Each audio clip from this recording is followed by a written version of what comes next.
I saw a Wall Street Journal article a few days ago that talked about parents who are saving with the express intent to provide their children a supplementary income from ages 18 to 34.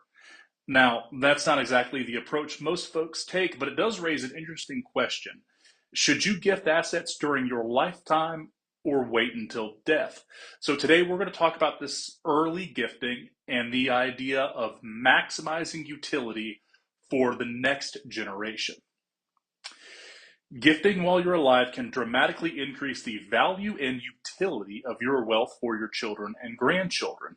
And why is that? Because receiving assets earlier in life means they can be used when they're most needed for education, home ownership, starting a business, all different options. And the early gifts can help the beneficiaries avoid student debt, enter the housing market sooner, start investing for their retirement or long-term growth earlier, or even take a calculated risk, start a business. For you, lifetime gifting or early gifting can help reduce estate taxes. It can allow for a more strategic use of trusts. And I think most importantly, it can give you the chance and opportunity to mentor that next generation as they learn to manage wealth responsibly.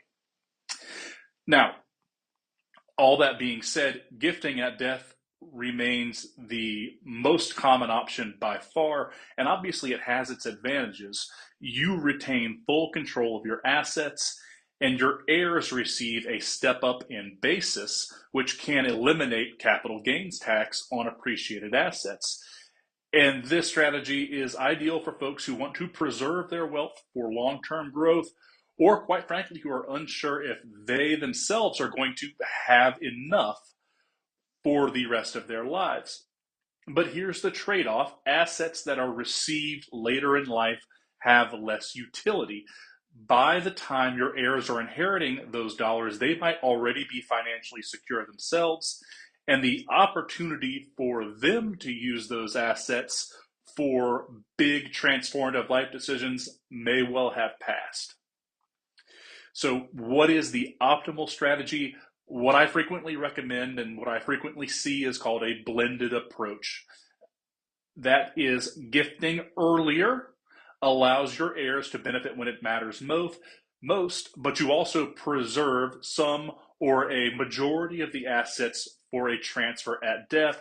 That'll help optimize your tax outcomes and your legacy planning, what we call intergenerational tax planning.